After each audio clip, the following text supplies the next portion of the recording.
What is up, guys? It's Mini Moss 2218, right back at you with another review from SmackDown from the 28th of July, 2023. I'm here with my two lovely co-hosts, the Professor John and Mikey. Hi. SmackDown was a shit show.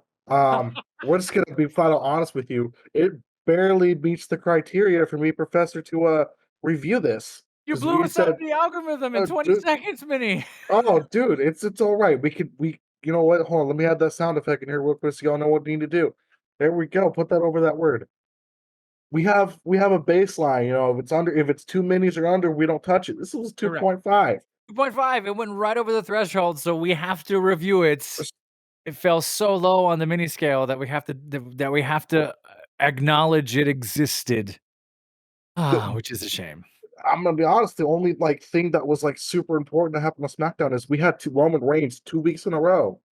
Yeah. Holy crap, he was there again, and we didn't get the Roman Reigns returns to SmackDown like they do every other week. Well, Roman took the week off because they did that on Monday Night Raw for Brock Lesnar. Like, Brock Lesnar will return next week. I'm like, again? Why do you keep carting him out here? I still want to know why it takes Roman Reigns 50 minutes to walk to the ring. Like, it's just oh my gosh. slow. It takes forever. So before, he only had one belt. Yes, that was the other part too. He had one belt, but before we just jump into the episode proper, right? So the Roman Reigns entrance, like I make a joke, like when Roman Reigns does his entrance, I'm like, I can go to the bathroom, I can make a sandwich and eat it in the time, and then get back to my seat, and then he's not even in the ring. I kid you not, my mom just happens to be like looking on as she sits down for a couple minutes and is folding laundry while I'm watching this. She has like a full basket of clothes. Like 10 minutes later, she folds everything. She looks at the TV and she's like, dang, Roman Reigns is still not in the ring. I'm like, I kid you not, Mom. When Roman Reigns was entering for WrestleMania, like me, Evan, and Uriel, all three of us were able to go to the bathroom, get a drink, and come back to our seats, and he still was not in the ring. Woof. Yeah. I have it on YouTube TV, so I DVR stuff when I can. I try to watch it, but this time I couldn't. I hit that button about 10 times, just being sarcastic, like, "Oh, it's Roman." Da, da, da, da, da, da, da. I barely caught to where he got in the ring. It jumped 15 seconds 20 times. He was still there. It's like, what is happening? Why did you kill any momentum you have? I no longer care what you're gonna say.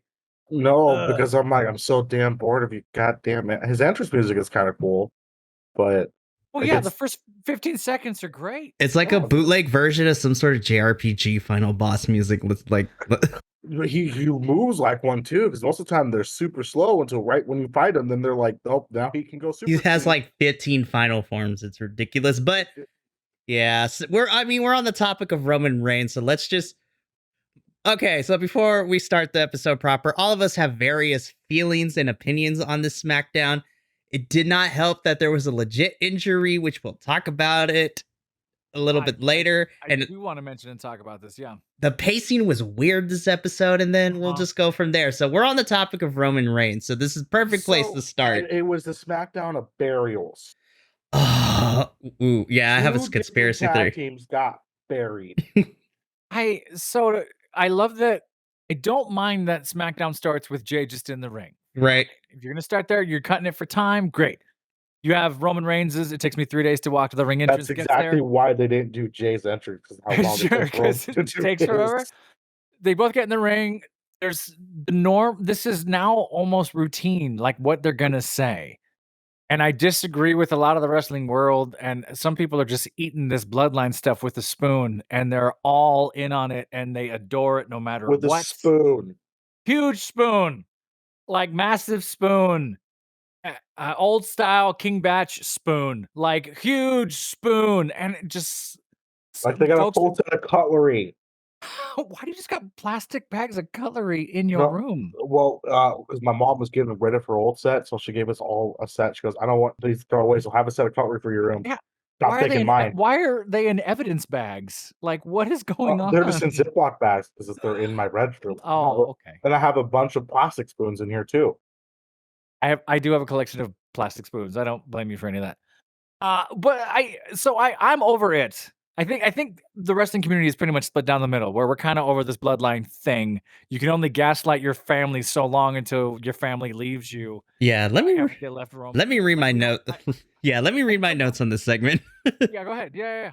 So Jey Uso in the ring. Before he talks, Roman Reigns interrupts and takes like 15 minutes to get to the ring.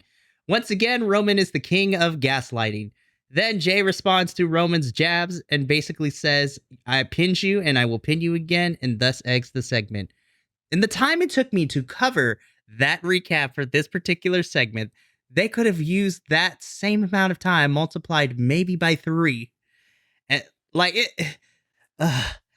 God, I'm with Minnie on this one. I'm hoping that after SummerSlam we take a breather from the Bloodline storyline because I'm over There it. is no other storylines besides the women's belt.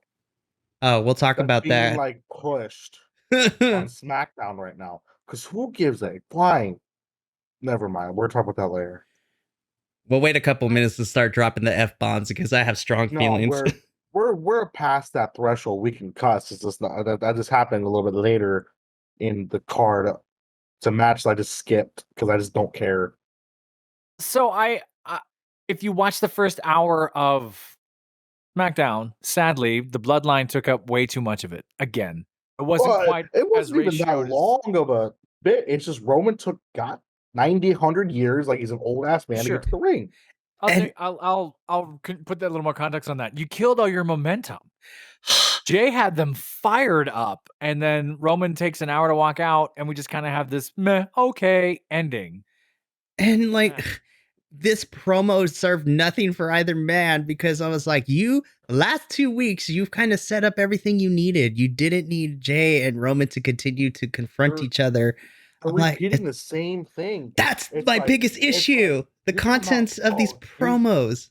You can't beat me. Well, I pinned you, so I'm going to beat you again. You all said the same shit 2 weeks ago. So after this promo, we go to the backstage promo, correct? Is this where the Grayson Waller Jey was, right? Yes. And honestly, you could have had that first segment not be there and still accomplish the mission where Grayson thinks he's hot shit and then Jey hits him. I wonder if this is, and again, we're always going to blame Vince, and we should. And I wonder if there's a meddling again of let's just shield game this and put stuff everywhere. This was obviously pre-taped. This was obviously happened a long ass time ago. They recorded it. You could have started SmackDown with this. Absolutely right. And then gone from here into whatever else. I think it was a little straight. I love to hate Grayson Waller. I think he's great in the ring. So coming out of the Jey Uso Roman Reigns, it takes me an hour and a half to walk to the ring promo. We go to another promo of Jey backstage running into Grayson Waller. Grayson Waller trying to get Jey onto his show, taunting him a little bit, calling him Little Jey Uso and running his mouth. And then Jey does a beautiful style, his cousin's punch, the Rock's punch of boom. Grayson Waller oversells it into a table and he walks away to set up a match later tonight. The main event. Talks about it later. The main event, apparently. Which, fine. I don't hate this. It kind of puts Jey in a match because Jey hasn't been in a match since when? Yeah. Well, he pinned Roman. But that's the last time I think I remember watching him wrestle until last night. Yeah. So it's been a little while. So it's glad that Jey has something to do. I like watching Grayson Waller since Grayson Waller's come back from being injured. Like we talked about, I didn't know a lot about his wrestling. I saw some of his work in NXT and whatnot, but dude's incredible and sold well, and they worked well together. We'll talk about that match a little bit later. I think they're hinting that The Rock is coming to SummerSlam. Is that what you think is happening? Yeah, because he's been talking shit to The Rock back and forth, and we'll talk about it a little more in the match. But he did some stuff. He made some. He tried doing the weird variant of a people's elbow. And not quite the people's elbow. I think they're hinting that The Rock could be at SummerSlam. Yeah, and Jey did a Rock impression, punching him in the face that way. So I don't hate it. Again, I think he's one of the elders of the tribe. So, man, I've been calling my shot on this for weeks. I really want to see The Rock and Rikishi and any of those family members who are around just show up. Please, yes. The world will split apart if that actually happens. And then what? I'm looking at my notes. Is there another promo in here, or do we go right to Santos? No, after Jey and Grayson's little backstage segment, okay. This was a damn shame is the best way to describe this match because, I wasn't too keen on this being Ray versus Santos. I was hoping it would be Santos versus LA, but I'm not a booker in WWE. This had the potential to be awesome. Unfortunately, it was looking real good. It looked great. And then when Ray dived out of the ring and he landed incorrectly, it looked like they had to follow concussion protocol because then Ray started. It was the plancha that, or the suicide dive that Santos did, not when Ray did the baseball slide. It was that move immediately after that. Santos did the plancha, the suicide dive out of the ring. Ray, they caught everything looked fine. It's just when Ray hit the ground, he went a little too far back off to protect him. Nodding his head was just too far back and it cracked on it. It looks like the entrance ramp a little bit. Was this a work or did this actually happen? No. Okay. So I had to do some research because initially, as reported by Sean Ross Sapp, aka SRS of Fightful, he was getting conflicting information. So at first, he reported that this was a work, that Ray is fine. And then he got more information later that, oh no, this was real. So this is not a work for the storyline. Ray did get hurt and it looked like he hit his head in this match. So the medical team and the ref had to call it because Ray was having swaying back and forth and it looked like he hit his head pretty hard. So he was getting dazed and confused. Yeah. So you watch that suicide dive. Ray does go back really far. Santos, I don't want to say it's a miss. It's not a miss. Santos goes way outside of Ray because Ray's 50 and he probably doesn't want to hurt him. So it is just kind of a slight bump so Santos can take majority of it. Ray throws the hell out of himself backwards. Maybe harder than he thought. I don't know. I watched it a handful of times and it's an obvious. You do see that head whiplash back into the cement really hard. If that's the case, that's even scarier to me because Ray knew right away something was wrong. Like Ray stood up and tried to get in. There's a commercial there and Ray's on his back. I guarantee they did that commercial because they immediately saw that, cut the commercial so they could throw up the X sign so we wouldn't see it. That's what I wanted. I never saw an X sign. I never saw anything. And Santos is still trying to be in the ring and sell. And I think the other thing is Santos went to the ring and said something because Ray didn't. When I saw Ray reach out to do the squeeze to see he's okay, he didn't squeeze him. Wow. So I think Santos might have also. I think that's why they checked on him. Santos immediately got back in the. He got up and got back in the ring immediately. Sure. I think he said something to the ref. Wild. Well, we'll find out in the coming days. You hope Rey Mysterio's okay. Right. It does. If that's why I didn't. That's why I went back and forth. If it was a work, it's kind of a weird way to end that. I don't think it was because they just did 2 work injuries with Liv and who was the other one? Liv Morgan got, and then somebody else. We had Ronda Rousey. Ronda Rousey wasn't Ronda Rousey some weird thing like that too? Well, so wasn't KO's real? So yeah, so it was Liv Morgan and KO. So they wrote them out. But they are actually dealing with legit injuries. So sure, Liv with her shoulder is going to be out for a couple of weeks, and then Kevin Owens has been working through a rib injury apparently. Sure. So we shall see what happens. If this is the case, it tells us 2 things: that Santos was supposed to win. I think I think Santos winning was never going to change. I think Santos was still going over. It just sucks for him and for Ray that this was the manner in which the match concluded. I think this is going to be. I wonder if it was going to. Honestly, if it was something similar, if it was just some sort of tap out or accidental pin or like Shawn Michaels kicking Ric Flair, I love you sort of moment, like some sort of building up to a thing.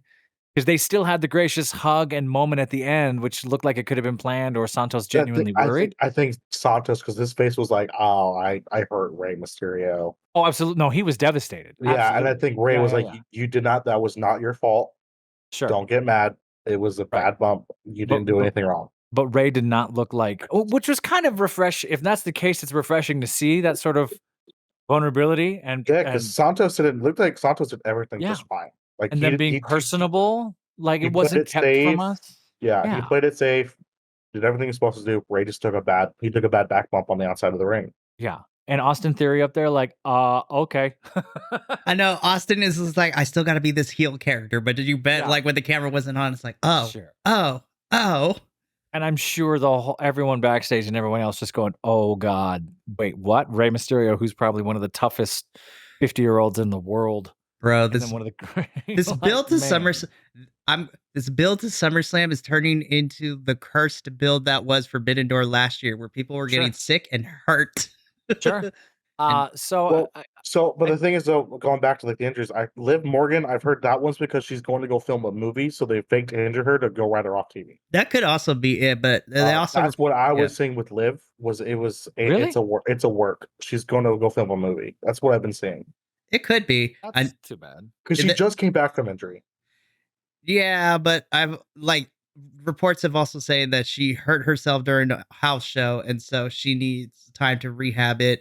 I know that too. Yeah, no word if Raquel is actually really hurt either, because we'll talk about it at the end of this, because we're going to be talking briefly about the build to SummerSlam, because she was supposed to be the opponent for Rhea, and now I don't even know if Rhea is going to be on.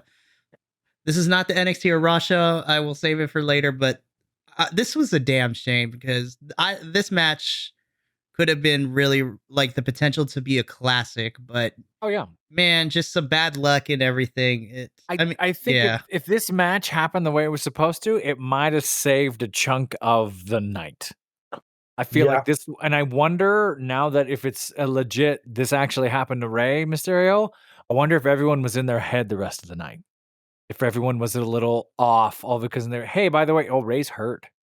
Like, wait, what? No, Rey. So I don't know. They're hiding it pretty well. Like, news reports aren't out there. Nothing else is out there. Like, so, and they're professionals, of course. But I think it's possible everyone got a little skittish after that.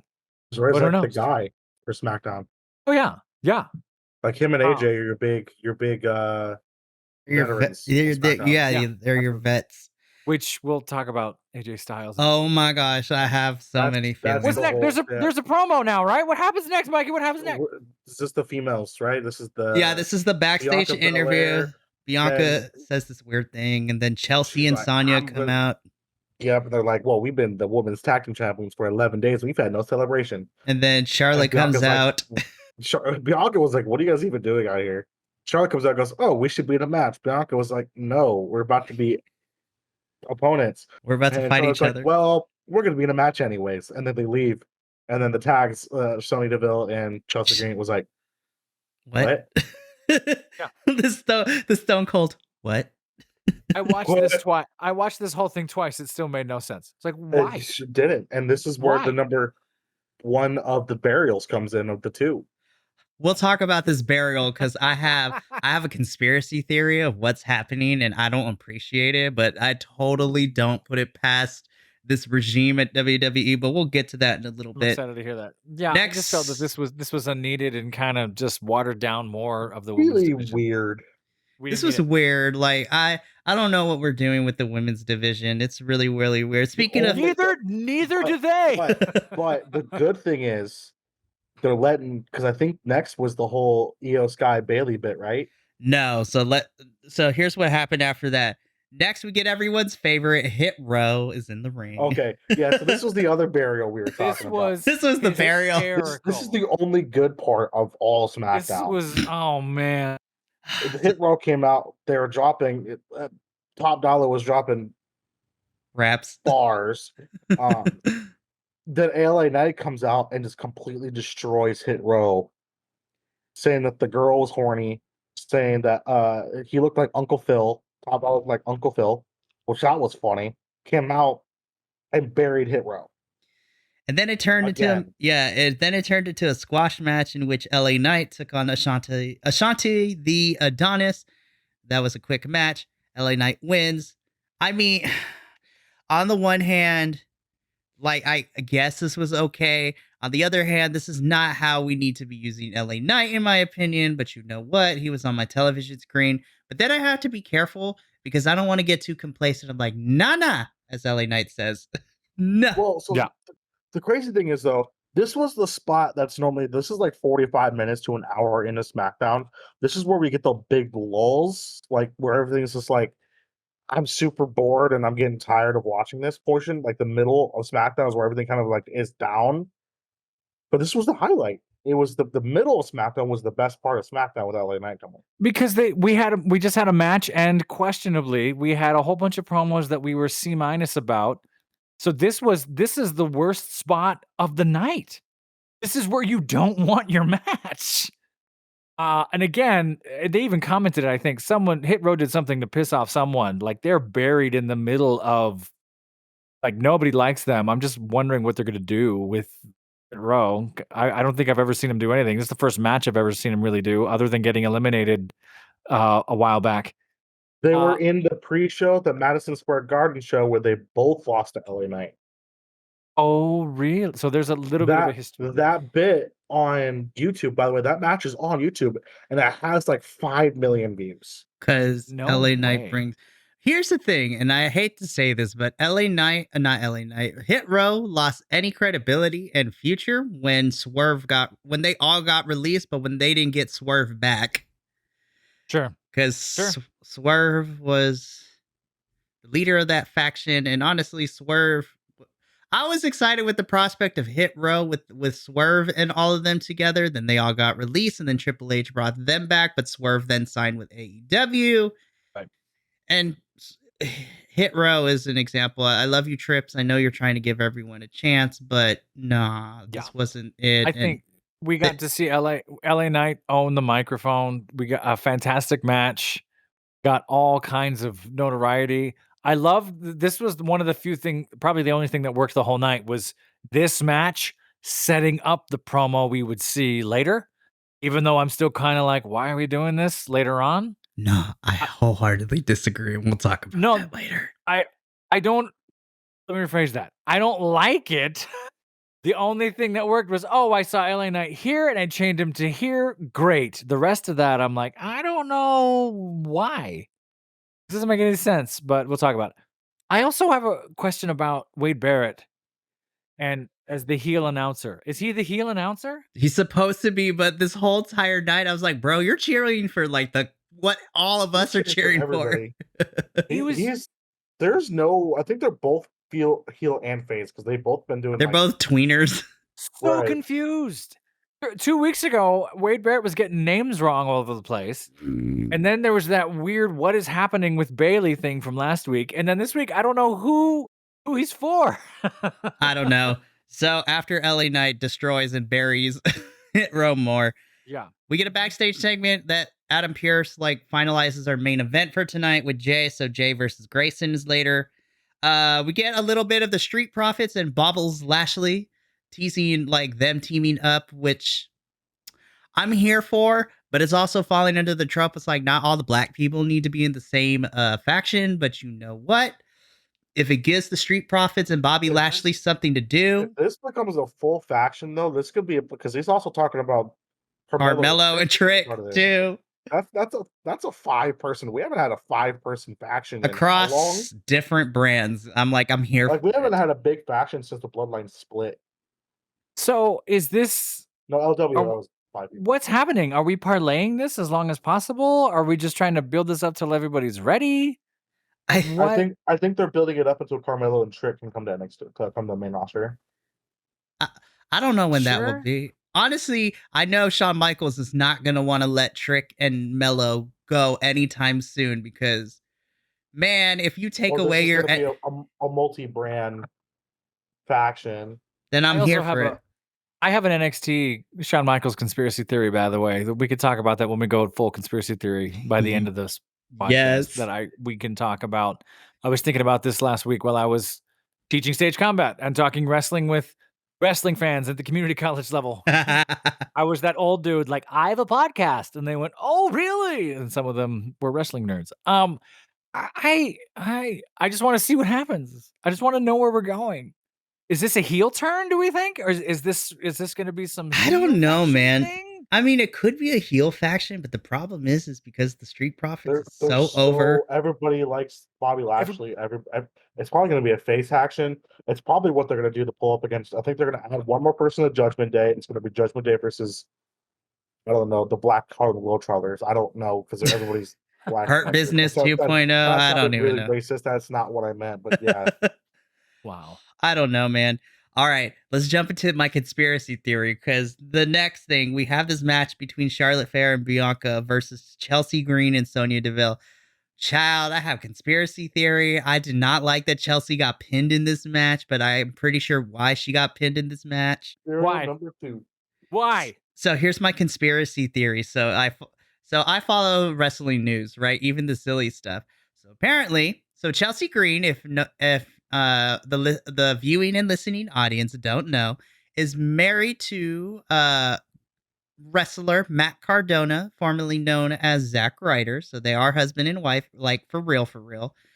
And last week, Matt was in Japan at a DDT show where he was going to be challenging for the DDT like world championship or whatever. And as he was walking in with for his entrance and everything, around his waist happened to be the women's tag team championship belt. Now, Chelsea went on later to clarify that it was a replica, that she has the real thing at home, but it was just like a thing to kind of push the character outside of the WWE creative, that Chelsea and Matt are known as like the indie couple, and they share everything 50-50. So therefore, all the belts get shared between the two of them. And my little conspiracy hat says that Vince did not like that Matt Cardona showed up in a like independent Japan promotion with the WWE belt for everyone to see, and thus I think that's why Chelsea got the pin and they lost here. So way to go, Vince. Bury your women's tag team champions even further down the card. Wow, that's petty. Yeah, allegedly. It's Vince, so it makes perfect sense. That makes perfect sense, which is why it's the easiest answer is usually the answer, right? Wow, yeah. I buy that. Is that the Pasta Head Japan match that Jon Moxley had? Is that the same thing? No, that's a different promotion. But okay. By the way, Matt Cardona did win that match, so he is now also your DDT World Champion, and Matt Cardona has like 5 championships now. It's crazy. So this match had that story I told was more interesting than this match, unfortunately. Yeah. There was a lot of, you're playing the miscues. We're playing the, we've never been a tag team. We're a tag team thing. Charlotte Flair looks like she has never done a tag match. I'm tired of these can they coexist tag teams. It's some bullshit. Oh, yeah. It's dumb. Yeah, I'm bored with it too. But sometimes they turn into absolute gold. Look at MJF and Adam Cole over the biggest thing going on at. But see, the thing that perpetuates that into making me like it is the fact that it's not just thrown together randomly, and we get vignettes of like video packages and like little spots that they're doing like it's a comedy bit. We literally they are hilarious, and they're obviously friends outside of this. Charlotte Flair and Bianca Belair come off to me as I don't like you. And that's the whole point of going into the SummerSlam Championship match. We'll talk about Asuka because I feel like she got done dirty this episode too. Yeah, I think Shotzi's done dirty as well, but we'll talk about that. I don't know. I watched this match quickly, which is a shame because I think the women's wrestling is again in a state of how many hip hop can they do in one match? It was like show me another kip up. Show me another kip up. Show me another kip up. They went down. They did a kip up to get up. I mean, it's cool. Or what was that weird jackhammer butt thing that Charlotte Flair did? Like, I got you by the knees, and I'm just gonna shove your head into the mat with my hip. That was weird. Yeah, I was like, I've never seen that before. And I'm like, I don't think it's the natural selection. No, it's not the natural. I think it was I don't know what I'm doing. It was supposed to be another move, but it ended up being this. It's similar to Human Centipede, only you don't finish with another person. Or do you? Or do you? I don't know. It was just sort of a meh match. It looks like I think exactly like you said. I wonder if it's something that once Vince found out, he meddled and said, here's what's happening, go. And so they didn't know what to do and just kind of made a I wouldn't be surprised if he found a way to meddle despite him supposedly being at home resting from his spinal surgery, which we just recently found out about that publicly yesterday. I was like, what the heck? I didn't even know about that. What the hell? What? Yeah, so apparently Vincent Kennedy McMahon had surgery, had spinal surgery this week. but it was only released like yesterday publicly that that's what happened. Why couldn't they botch the surgery? I did not say that. No. Holy shit, that took a dark turn. I'm just kidding. We here at the Bi-Conics do not condone any mention of death to a person. But hey, but you do that voodoo you do, and we won't talk about it. But then again, if you fuck around and find out, just say. In 1999, Vince was in a bodybuilding magazine where he was voted best back because he had a perfect Christmas tree back. Because he was doing so much HGH, he changed his whole body within 2 years. And then for about 5 years there, he thought he was the wrestler his dad always wanted him to be before he became a promoter and a carny in the 80s. So Vince was trying to relive something, and that's where all the sexual harassment lawsuits come from. That's where all the wrestlers going, yeah, I bought steroids from Vince came from. Like allegedly. All kinds of allegedly bought them for all kinds of stuff where Vince was hands and doing all kinds of crazy things. So I have no doubt that Vince probably jacked up his whole body. And now that he's 107, his body's rejecting him, and he's just going to end up being a head in the jar, like in Futurama, sitting next to Nixon and Walt Disney, giving meddling with matches forever. Like that's what he's gonna be. God, they're gonna have a seance like Haunted Mansion style, and just be like, Vince from beyond the grave. What are we doing this week? Yeah, his head in the crystal ball. Oh God, oh my God, he becomes Madame Leota for WWE. He's That's ridiculous. Goldberg, make Goldberg do it. Call Goldberg back. You know, JBL made me mad when he mentioned there might be rumors that AEW might be bringing Goldberg to All In. I'm like, hell to the no. Do not put that out there. And I blame... I read that rumor too. No. That rumor too. I will turn off the stream if that happens. Boom. Boom. Boom. Boom. Boom. It makes no sense to me. Speaking of things that don't make sense, right? So backstage after this match, Charlotte Flair and Bianca win. They're arguing up because Bianca had, you know, Chelsea dead to rights, and then Charlotte tagged in to just one-up her. Whatever. Okay, fine. So backstage, Bayley and Io Sky. Io comes in and it's just like, Bayley, why did you leave my match last week? I'm like, now I'm the person. I'm just like, I want it to be more authentic. So like, WWE, I know you have the budget. I know English is not Io's strongest language. For me personally, I like it when wrestlers like do promos or things in like their native tongue, but I get it because who knows? Maybe Bayley does know a little bit of Japanese, but I don't like forcing foreign wrestlers to have to speak English, but I get it.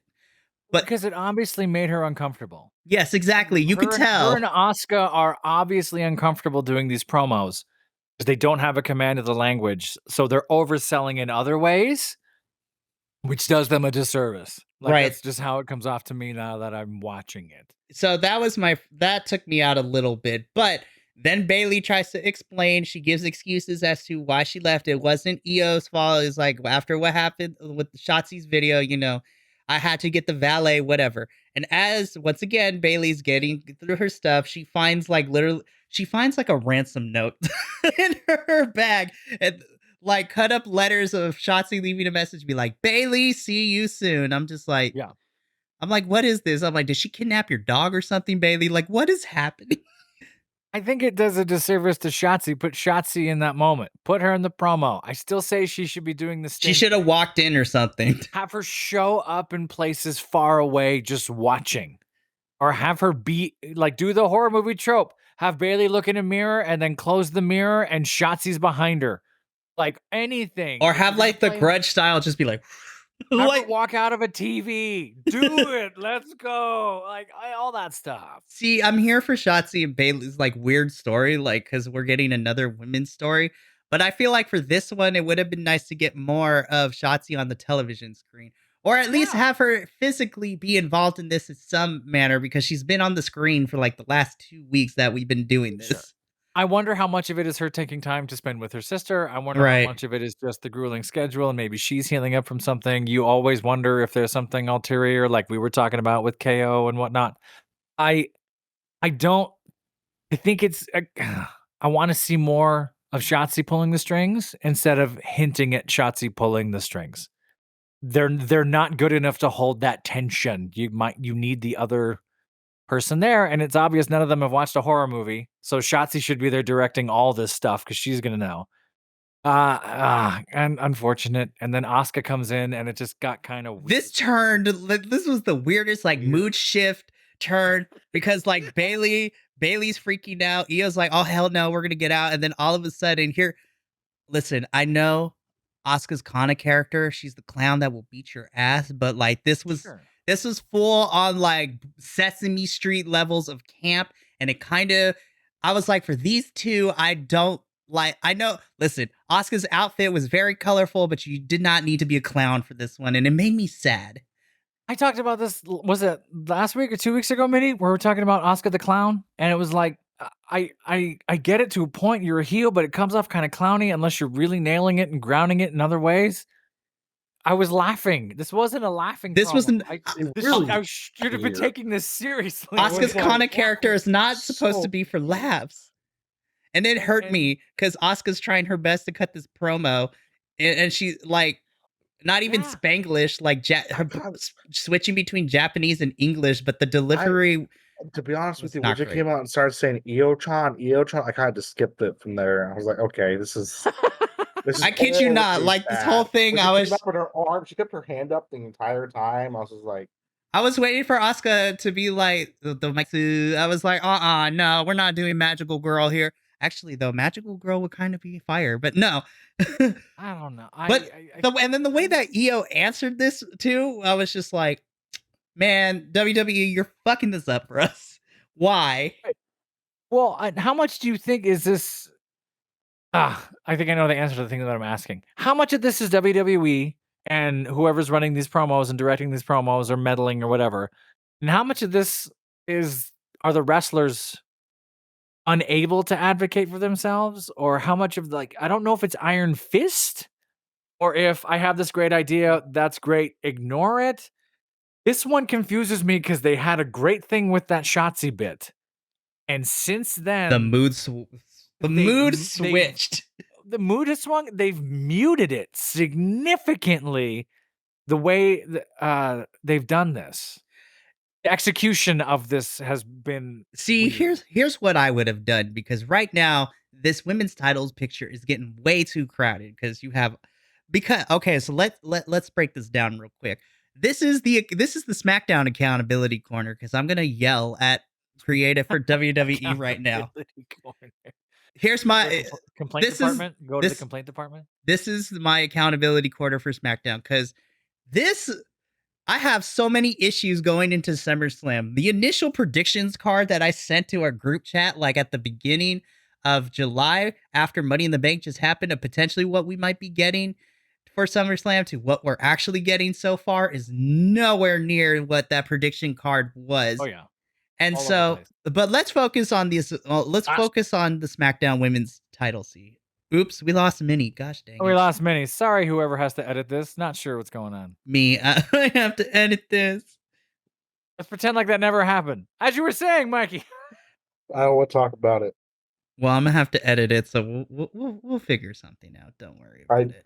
I clicked the button. I should not. So yeah, just start back up with your SummerSlam thing. Let's focus on SmackDown because I have issues with Raw women's title scene too. But I'm sorry. I will save my thoughts on that for Raw because, I mean, what Becky said about Rhea is becoming more and more true. She's the main event side piece, not the main event. But anyways, so that's not Rhea's fault. They're just not using Rhea. No, she's accompanying Dominic as he's horribly defending this North American Championship.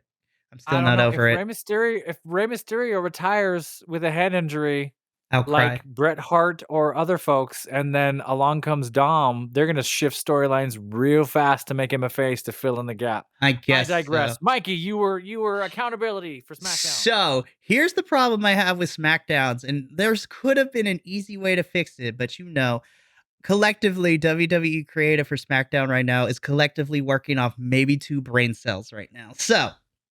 Only 2? I'm being gracious. I wouldn't even give. I would. Yeah, you're being nice. I wouldn't even give them that. See, Hunter gets a whole brain cell, and then everybody else gets like maybe a quarter of a brain cell. Whoever's working with Hunter. Are they sharing a brain cell? I mean, they might be sharing a brain cell, but the point being, so right now you have Asuka, Bianca, and Charlotte slated for SummerSlam in this triple threat, and Io's kind of on the fringe as Miss Money in the Bank. Here's what should have happened.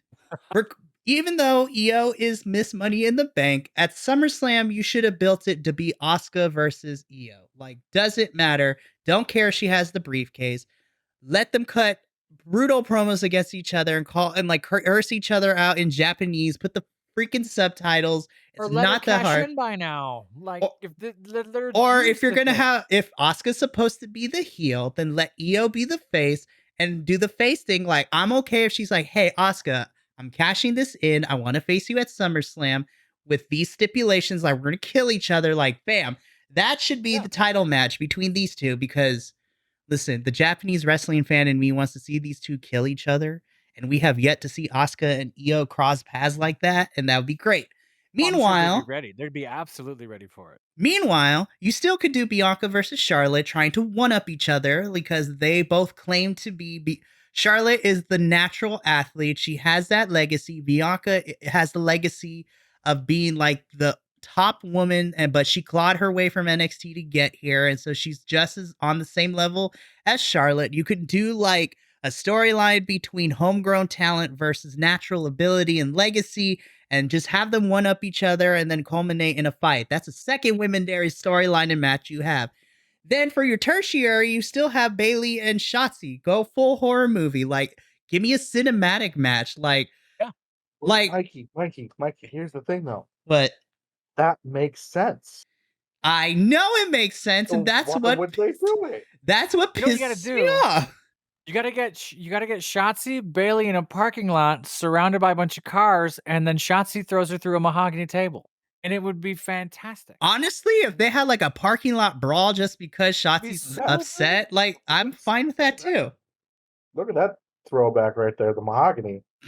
Mahogany. Is this mahogany? If you get that joke and you're listening to the podcast, thank you for getting that joke. You have been here for a very long time. We appreciate you. You being a fan. You've been here for a minute.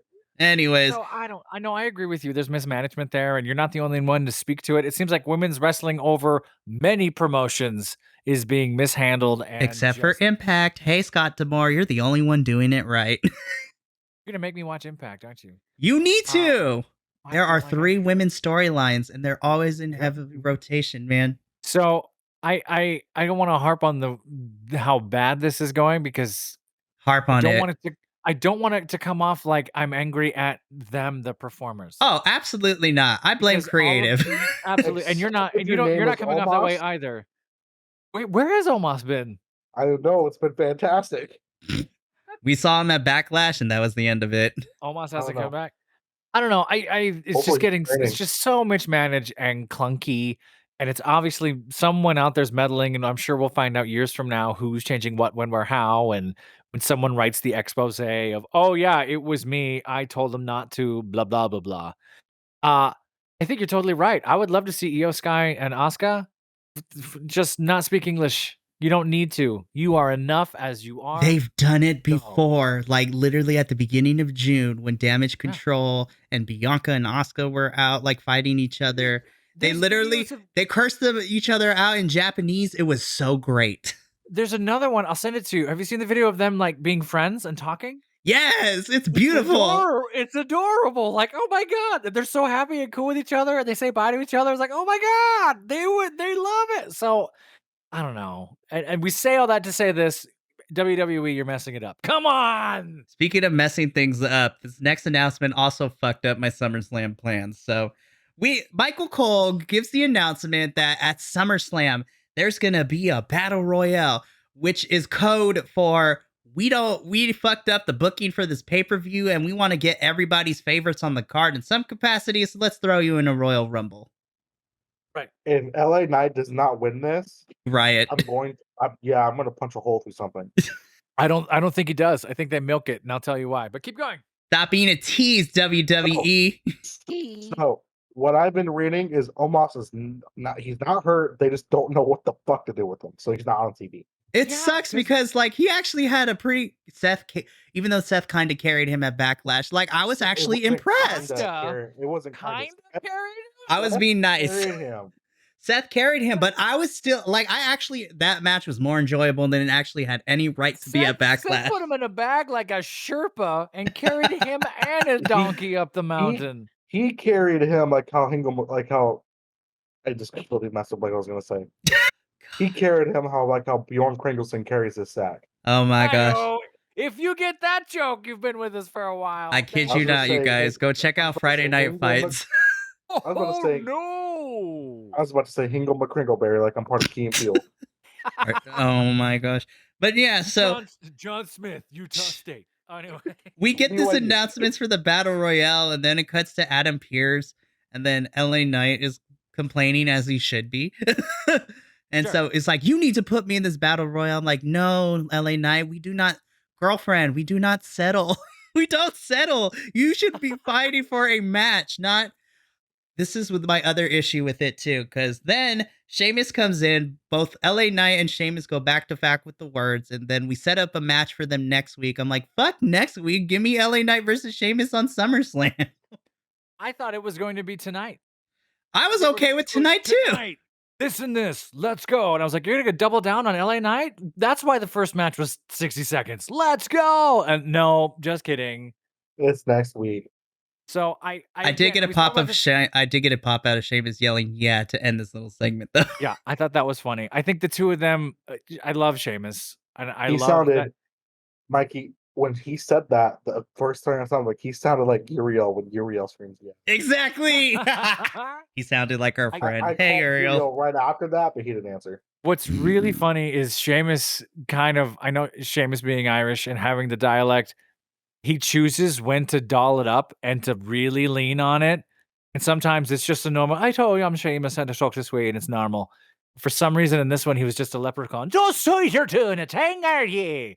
I sure told you you lie night. Well, Lucky it's like, oh my Lucky God. Charms, they're magically delicious. He went full Lucky Charms Ladies on this and gentlemen, promo. we all gotta remember that he is been in theater a long time and does voice acting. That's why John is so damn good at this. Oh, wow, thank you. So it's just sort of like, what are we doing? And I thought it was cute, fine, whatever. And I mentioned this earlier because I was hoping for the through line of LA Knight had a 2-minute match. We have this promo. Maybe you're going to give me some. No, we're going to get a what? Why? What we weren't kidding you. LA Knight's match was so quick. I think Roman Reigns' entrance was longer than his match. It was. You could. That is not an assumption. That is a fact. I will bet any of y'all any money you want that the Roman Reigns enter.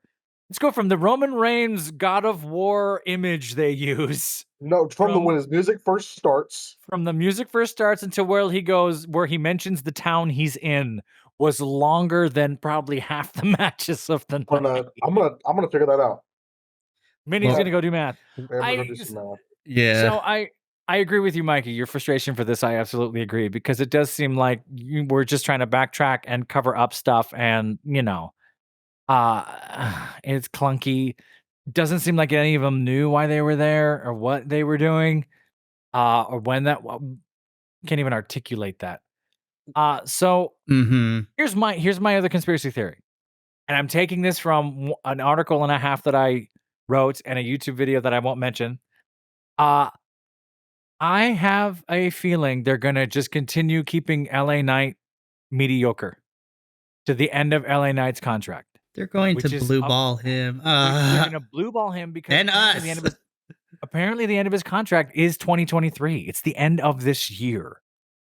I could be wrong. I might have read wrong. So if there's internet people out there who are all mad at me or going off on me because I'm incorrect, you can call me out and give me the real sources. That's fine. But this is what I'm reading. And I pulled some of this from Reddit, so I know it's suspect, whatever, but hear me out. There are people out there who think that they're just going to blue ball LA Knight because to them, he's already gone and Tony Khan has already called him. I would not be surprised if that is the thing, but it makes no sense. I'm like, this is the same problem that WWE always runs into every single time. if somebody is naturally charismatic and they get themselves over before creative does, Yeah. like they get punished. So like, for example, I still forever stand in the day that Tamina's best getting herself over was when she did her own promos on Twitter. Like she was dressed up like in a ripped up bridal gown and she was going like she was playing like she's fucking psycho. So Minnie has returned with the maths. Oh, Minnie has math for us. No, He's done the analytics. Not all of that. I've got the Roman Reigns portion of it from when Roman Reigns music's first hits and to what that's when the first hits. It's a minute 56 in, so 2 minutes. Mm-hmm. Okay. When he finally says "acknowledge me," 4.5 minutes later. Oh my god! Literally. So I gotta see how long this LA Knight bit was now. Lord help us. I think I got the under on this. I think I'm okay. So wow, yeah, I was just like, but I think, but makes me mad. Not too dissimilar from Cody Rhodes, in the sense that Cody Rhodes, we were all pulling for Cody, and he was a fan favorite, even though we were like, "What are you doing?" Goes to AEW, becomes a star, comes back. We're rooting for him to dethrone Roman, and then now he's stuck in this god awful story with Brock. He's stuck and he's buried, and I don't know why Brock is here. I think LA Knight. There's a part of me that goes, they're gonna screw you. Go someplace where you have your creative freedom, and maybe you become a legend in AEW. You're just never in a Hall of Fame. You know. There's a part of me that really thinks that could happen. It's heartbreaking because LA Knight has done everything they've ever said. Go do the crappy talk show. Go do this promotion. Go do these horrible matches. He's done it all. And he's just getting jerked around for the last 2 years. From Gatorade Blacklight match till now. Need I remind you, that blackout match? Mountain Dew. Yeah, need I remind everyone, that Mountain Dew blackout match was literally this year in January. It felt like a lifetime ago.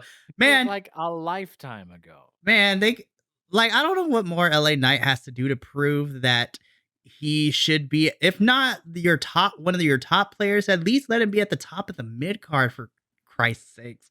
Like, you threw him in Maxim male models and he made that work. And then you wanted him to be back to LA Knight like he was in NXT. And he has done everything that y'all asked him. I don't care if he rubs some people the wrong way backstage. Listen, if you tend to be that charismatic, you're bound to make some enemies. It happens.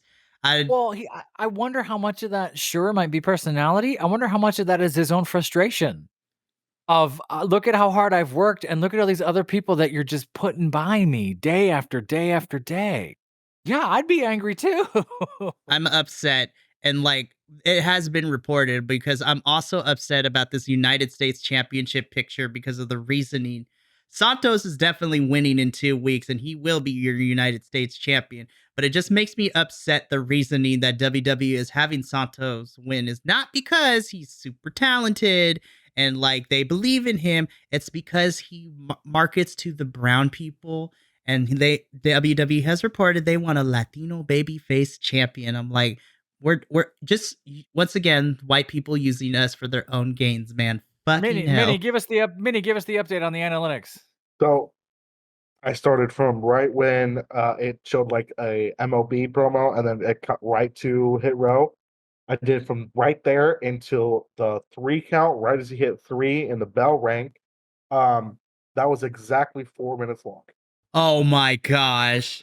It started at 34:38 and it ended at 38:38. Lord help us. So Roman Reigns' entrance was 30 seconds longer than the match. Than the opening get LA Knight on the mic and the match. Bruh. Humans, you're killing me. Oh my gosh. So this is why I say all that, is I really think, for me, LA Knight is just getting jerked around. He's getting kicked out of pay-per-views. I might have been out of pocket about his contract. I don't know. That's what I read somewhere, and I went, if that's true, that tells me a lot. If LA Knight goes to AEW, he immediately has potential to take over the world. He could, if he is booked right, because the women's division and the men's division at AEW right now are kind of struggling a little bit. No, you're not wrong, because they wrote themselves into a corner. Honestly, LA Knight should go back to Impact. I listen. I hear the wrestling fans. I hear our followers. Thank you for listening to our product, but I will tell you, I was just like, Impact is overrated. It's not. It's not on the same level. I'm like, no, it's better because their men and women actually get treated the way that they should be. And honestly, there are some great talent there who have gone on record to say they will not go to WWE or AEW because they know they aren't going to be treated or being heard. So, I mean, suck on that, haters. I have some thoughts, but I'll save it for my conspiracy debrief at the end. What happens next? So, Grayson Waller gives a fantastic backstage interview, just him being a crappy heel. I am one of the few people, because everyone's like, oh, Grayson Waller sucks. I'm like, nah, Grayson's great, man. I love him. He's great at getting you to hate him. But he's also athletic. The man almost took an arm off 2 years ago at Stand and Deliver when he went through that ladder wrong. That man has earned his dues. But and he has, and from what I read, he has the ridiculous respect from everyone. Everyone adores him. He's a great human being. He's just a good person. It's just, and this is true, and this is for any acting students out there or any theater people in general. Normally, the villains, the worst people you see on TV and movies, and the horrible, evil characters, they're the nicest people on the planet. People in the world, which tells you the people who always play the nice guy, who always play the good friend in the rom-com, or the sweet, nice old lady, they're kind of horrible people. Yeah, they're playing the opposites, and they're really good at it. Anyway, I digress. Mikey, go ahead. So after this backstage, we got the shortest match. I think this match was shorter than the Hit Row match itself, but we have generic wrestler number 5 in 2K23. Karrion Kross taking on one half of the Good Brothers, Carl Anderson. His name is Carl with a K. Book him. I'm gonna be completely honest with you. I skipped that entire match. Wait a minute. Oh, I can't believe I noticed this, and I don't even want to put this on the screen. But are you about to crush my dreams? Carl Anderson versus Killer Kross, and all the K's are with a K. Oh no! Come on, WWE, do better. So there is only one positive from this match. I do like what his what Karrion Kross's new finisher is called. I know we're trying, and I will give that a little bit of grace to that. So I think calling the finisher the final prayer is actually kind of cool because it goes with his aesthetic. But other than that, this was booty cheek. He has a new finisher? Ass. Yeah. Yeah. Why is like I said, I skipped the whole match. He has a new finisher. It's called the final prayer. I thought his entrance looks cool. The black and white. His entrance is always cool, but I mean, it sucks because they toned it down because usually Scarlett gets all freaky deaky with her husband. Yes, they're her husband. So I want the wrestling fans to understand that, yes, this is not an act. No, Scarlett is not with Karrion Kross against her will. They are married. And I want Scarlett to wrestle. I know WWE right now is having her be a valet for Karrion, but I know she can wrestle. I do have a fun story we'll talk about. She said in an interview that she wrestled one time and then had to go out on injury because she was uneven after the match. Something popped. It was I mean, that's bad. It was bad. We'll talk about that later. But so what else? This match was horrible. It didn't need to happen. I don't understand. This feud is garbage. I don't understand. Did AJ Styles do something wrong? Is there a reason he's not at the pinnacle where he used to be? Why is he buried in this weird mid-card? Because he's one of the vets, and they don't want to put him in the storyline with Roman Reigns. So I think once the Bloodline stuff dies down, they might start pushing him because Bloodline is that's all SmackDown has. So I was at an indie promo wrestling match. It was this 2 weeks ago now. We haven't had time to talk about it because we're saving that for Bi-Conics, and I'll give a shout out to PCW here in Yuba City, Butte County, California. It was a fantastic match.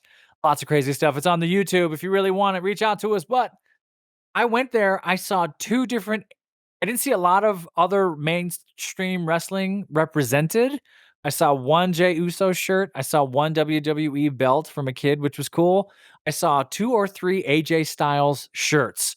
One dude had the leather vest, the $200 embroidered beautiful leather. And I got up close and went, that is gorgeous. He was like, yeah. And I was like, that's not cheap. Wow. So AJ Styles still has a huge following out there. And I don't know why he's in the C+ purgatory mid-card of WWE. He's like, why? What are you doing with this guy? What direction are we heading? Like, what is the possible conclusion to this feud that is happening? I thought just stops. I thought we ends and we never talk about it. I thought we were done with it like a couple weeks ago. But man, I think I want this to end in a mixed tag match. Like AJ and no, I am not using what WWE is calling her. She will forever be Mia Yim, aka Mrs. Keith Lee. Okay? So this to me, I need this to end in a mixed tag match where AJ and Mia take on Scarlett and Cross, and then let's be at the end of this because I don't care. Here is the only way this gets saved. And that's if Bray Wyatt returns and joins a faction with Karrion Kross. Two creepy dudes. But why? But why? That's the only because that's the only way I can say this. I can see this because you have like the OC, and then this new faction, and then it ends with in a War Games. I don't know. Maybe we're trying to save. We're trying to save it. I think what the fans don't react to these matches. The audience is dead quiet. They will if Bray Wyatt comes back. Maybe, but kind of like Bray Wyatt. Bring back Bray Wyatt, and it'll be dope. But it's not going to happen. We get like my Black or something like that. No, Malachi is chilling in AEW right now. But he's too busy being part of the greatest, trios tag team champions of all time over there. And honestly, I don't need Malachi to be back in WWE, especially if we're building to Malachi versus Andrade, which is I don't know. No, my body's not ready. Minnie's more or less talking about the nuclear option of what could fix this, and the things that can fix it are like hypotheticals that are damn near impossible. Well, the Bray Wyatt thing isn't. I mean, it's not an impossibility, but according to wrestling reports, there are some rumors and speculation that Bray Wyatt will be returning after SummerSlam, but he's not going with Karrion Kross. Supposedly, that's Cody's next feud. Why? I don't know. It does nothing for either man. Let it be Cody versus Seth. It would be so much more better. Cody Rhodes came back just to get dicked around. Like, how dare you leave us the first time? Sort of trash. I think Cody's we could do a whole thing. I'm telling you, because for some reason they're waiting to get Cody versus Roman 2, according to wrestling reports, at WrestleMania in Philadelphia. Which, by the way, we hope to be there, and I think it'll be a fun time. But I don't want to wait that long. They'll make us wait that long. All right, after this match that we're all sort of mad about, where do we go? We got the bumpers for SmackDown next week. So next week, the only advertised match is Sheamus versus LA Knight. I'm excited for this match, but you better give it time. And then they also announced in 2 weeks, not even on fucking SummerSlam, Austin Theory will be defending that United States Championship title against Santos. I'm like, this is some bullshit. I'm like, once again, brown people are not on the card, but I wonder if sadly Backlash became the token pay-per-view, where it was sort of like we throw out that one, and now we kind of cut. We push the things that are mainstream to a United States demographic, which is some bullshit. I agree with you wholeheartedly. I think that Santos Austin Theory should be on the card. Huge. It should be on the card. We got this far, and it not being on the card tells me Santos might get screwed. Oh no! Right? If it's a pay-per-view, Santos wins. It's not a pay-per-view. Theory's going to retain. And that's heartbreaking. Once again, the powers that be want to dick around my peoples, like history has already done to us multiple times. But I will say that Sheamus LA Knight, after watching that Money in the Bank, that's going to be explosive. I'm just upset. I'm like, you could have had the United States Championship on the SummerSlam card, because it doesn't seem that Rhea's going to be defending her title at the pay-per-view. No, they messed. I don't think they fucked it up. Obviously an It was obviously an afterthought. We'll talk about this because we'll talk about it at the end, because this build at SummerSlam is fucking messy, and it has not been it. So after the bumpers, we get to the main event. So I actually enjoyed this main event. Jey Uso taking on Grayson Waller. my only issue with this match, I understand that we have to build to tribal combat, but Roman Reigns' bitch ass didn't need to be out there, in my opinion. No, I was so mad when that music played, and I was like, gosh, dang it. That was his Why? fastest entrance ever. Honestly. But even still, I- he didn't need to be there. And then sitting in a chair, being involved in it, His thought that weird, was creepy ass dumb. smile. Paul So Heyman, creepy. Paul Heyman being the equivalent to Don Callis, as both of them are having her homoerotic tendencies with the people they're representing. That accurate. And we've talked ski team here a few times. Ski team. Ski team, go.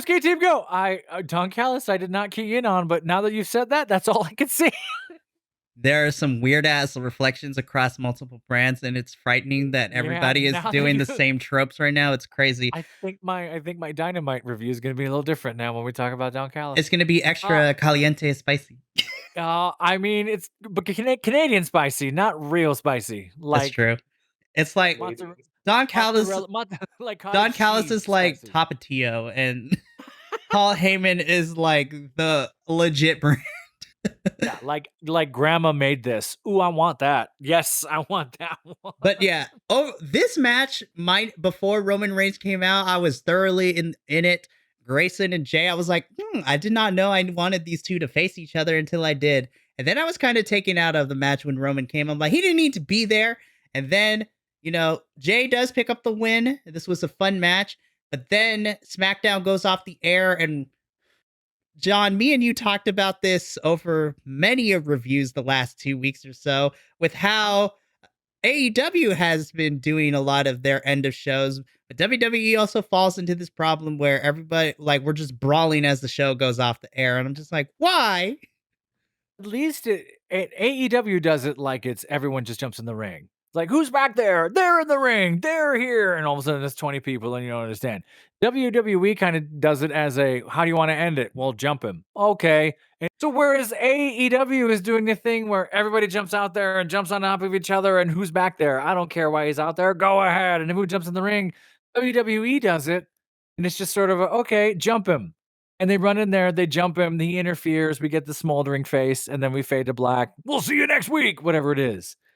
But with the Bloodline, I'm bored with it because they've done it too many times. I'm not interested anymore. Solo jumps in there, gives him the spike. Jay ducks under, misses this thing, goes for this thing, boom, interference. I don't care. I just don't. You have one shot to keep me interested, Bloodline, and if it takes you 15 minutes to walk to the ring, you already blew your shot. It's just such a fantastic match. I thought Uso and Grayson Waller were great. I don't know how long Grayson Waller's been wrestling. I read somewhere that it's not super long. I mean, compared to like Jay and other folks who are veterans and been doing this forever, but they look great. Grayson Waller was pointing at Roman Reigns. They worked really well together. And then it just ended with kind of this, okay, yeah, jump each other, okay, fine. I don't buy it anymore. See, they keep changing the rules of tribal combat as I'm coming to understand it, and it's starting to frustrate me. Like, when I think of tribal combat, I think of, like, ancient cultures where... What is happening? What? Was that? Minnie? I opened a video that a friend sent me. Did she say what I think she said? Yes. She was feeding me pasta and lobster. Oh no, that's not what I heard. Carry on. Carry on. It's the thing where they have like the algae over the top. This is bad podcast. I shouldn't have opened it. It's a bad podcast. Bad podcasting. I saw the thing, the Patrick Star from the SpongeBob movie where he has like the really big legs. Yeah, the leggings and everything. But he put it over a pond with all his algae and he's removing the pieces, so you see little fishes.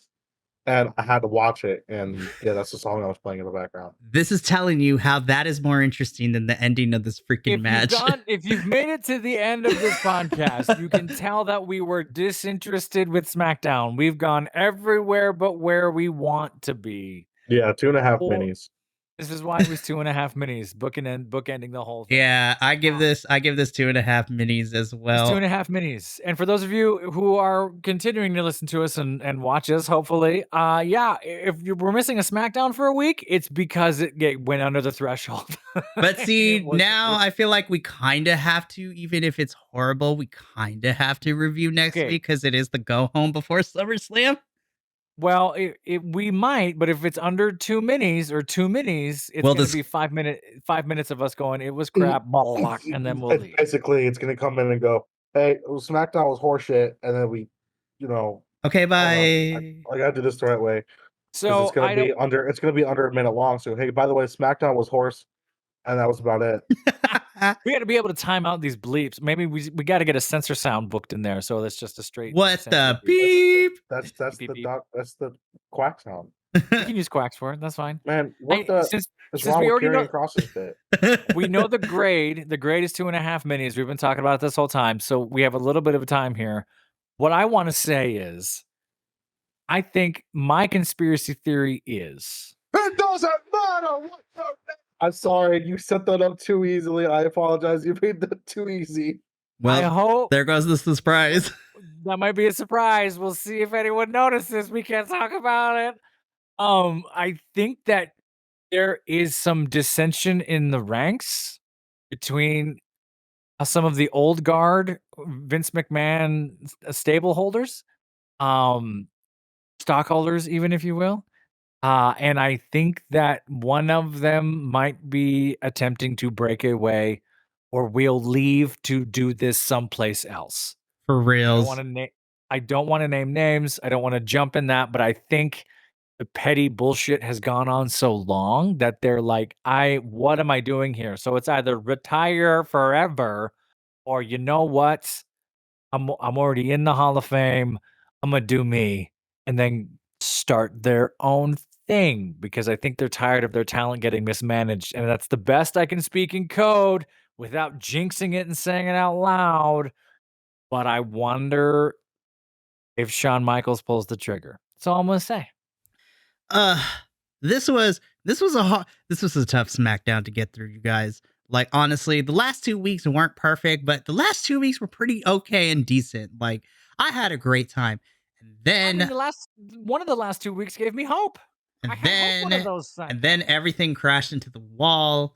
Yeah. Like, then this kind of happened. You guys, like, I don't know what happened this summer season. Like, it started off strong, kind of, I guess, because like so let's backtrack a little bit. So Backlash in May, at the beginning of May, was awesome. Night of Champions was all right, but it wasn't horrible either. Then we jumped into June, which there wasn't really a pay-per-view, but everything was building up to Money in the Bank, and Money in the Bank was kind of awesome. But then the last couple of weeks, and I was like, okay, we're about to end, the summer season for WWE. SummerSlam, in my opinion, ends the summer season for them. The last couple of weeks have been such a struggle, you guys. It is, the main roster has been such a struggle for Raw and SmackDown for me to watch and review. It's gotten so bad, I'm like, shit. NXT is like nowhere near as big as the main roster, but holy fuck, you guys. Like, NXT has been my saving grace the whole entire way. That's why I'm wondering if Shawn decides, you know what, I put up with this too long. I have my own stable here in Orlando. I have my own community here. I can do my pay-per-views anywhere. Vince would never sell it to him, and this would probably never happen. But there's a part of me that thinks like, hey, Shawn, you could save a lot of this. Triple H isn't doing it. Triple H just seems to be bending over and taking it and letting it happen. Triple H has a choice. He's taking it with no lube, you guys. Absolutely, I feel like Triple H has a choice. He just chooses the money and his family. There's no wrong with that. Yeah. but and I don't know the inner workings, but there's a part of me that's like, I can't be a part of this if you're just going to screw over all these hardworking people. Overthrow the patriarchy. Either make Stephanie McMahon in charge or leave. Nah, she cares. I know Steph cares, but she's like, I'm chilling right now with my children at home. Well, they're worth billions. They just made $1 billion. I don't know. Okay, so I want to spend like the next minute or two, because again, I mentioned this earlier in this review, but this build to SummerSlam has been wild, you guys. Like, the only confirmed matches we have is Jay versus Roman in Tribal Combat. You have the triple threat for Asuka's title. You have Drew versus Gunther for the IC title, which, by the way, that match will probably slap so hard. It's going to be great. Probably the match tonight. Yes. I forgot that Ronda versus Shayna was happening. I'm not watching Raw, so I don't know. Have they been building it up in any way? Kind of. Honestly, like, that's the only women's storyline that's had decent amount of build, and that's only because Shayna is literally carrying everything, like, right now for this feud, which is fine. And then I'm excited for Seth versus Finn, but it's also been I'm tired of Judgment Day interfering on everything. But that's what we have confirmed so far. Oh, I forgot about Cody versus Brock. I'm trying to keep that out of my mind, but that's a thing that's also happening. We're just doing it again. This is like 4 times. I swear to God, I hope this is the final one in this trilogy because I'm over Cody versus Brock. No one can answer me why this is happening. Why does Brock not like Cody? Does anyone answer Brock that? was jealous that Cody had the main event slot and he main evented and Brock Lesnar was the opening match. That's it? Yeah. So now we've had 5 matches. And then, I forgot Ricochet versus Logan Paul's the thing too. I'm actually low-key, I'm actually kind of excited. Anything that Ricochet does, I'm excited for. Ricochet is that guy.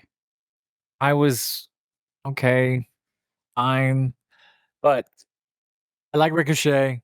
I think this is the only Paul match that makes sense. Ricochet and Logan Paul. But I'm just like, honestly, maybe I'm old.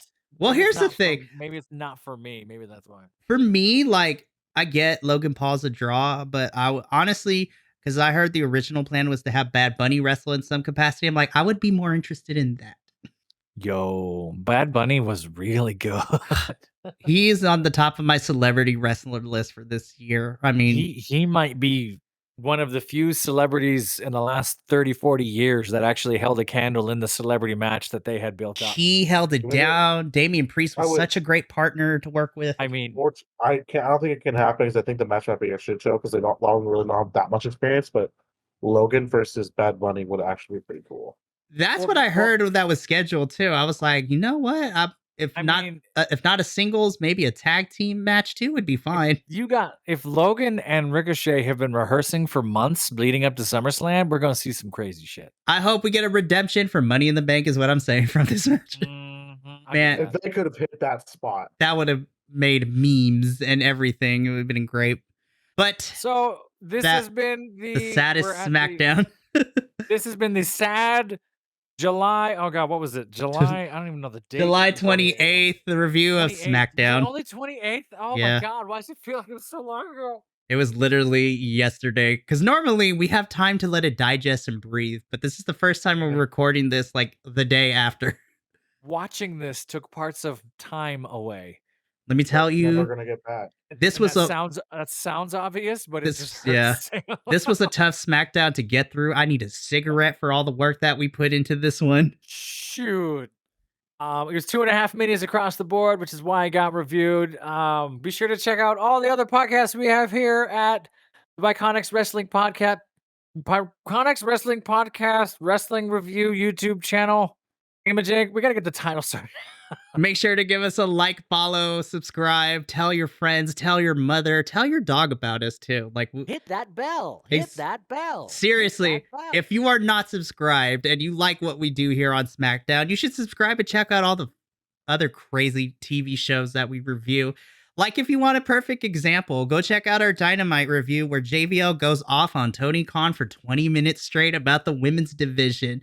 I haven't heard it yet. I'm really excited to hear. I've been waiting for it because I do the Dynamite review with JVL, so I know JVL is hot over that. So I really want to know. Honestly, I may just upload that video by itself, like on the YouTube channel for people to watch. But we also talk about positives, so you could check out my Impact review, where if you want to see a promotion actually book their women's division properly. But we also got a lot of fun things coming up. Even though we talked a lot of crap about SummerSlam, we are going to be reviewing SummerSlam at some point next week. But you can also, you won't have to wait that long because on Monday you can join me for sure and probably the professor as we review NXT The Great American Bash. Because honestly, I feel like that pay-per-view actually might be better than SummerSlam, but I'm going to reserve my judgment until after SummerSlam. Because, my God, NXT kids are doing their best, especially getting thrown nothing after their roster got gutted after the draft. I'm telling you, Shawn Michaels might do something drastic to take care of his roster. And low-key, I may or may not try to convince the professor, depending on how far Bakersfield is from him, to go see the No Mercy pay-per-view for NXT happening in September. For me, that would be, well, I'm way up here in the foothills. Oh, never mind. So, well, no, I mean it's just going to Bakersfield. I mean, that's You're gonna fair. make me go to Bakersfield? Listen, I'm just saying. Like, I mean, we're planning on going to Philly. That's very true. Yeah, I'd rather go to Philly than Bakersfield. You know Okay. what Bakersfield is? That's fine. Yeah. Bakersfield? There's no God in Bakersfield. And on Lord. that note, ladies and gentlemen, That has been another SmackDown review. That has been your SmackDown review for July 28th, 2023. Whether these guys like it or not, you will find us next week, maybe, reviewing SmackDown as it is the go home before SummerSlam. So, if a full-length review, you will just find a minute video uploaded saying it sucked. So we'll see you after SummerSlam. But until then, thank you so much for tuning in to another Beat the Clock TV review for SmackDown. Until next time, adios and sayonara. Bi-Conics out. Yeah.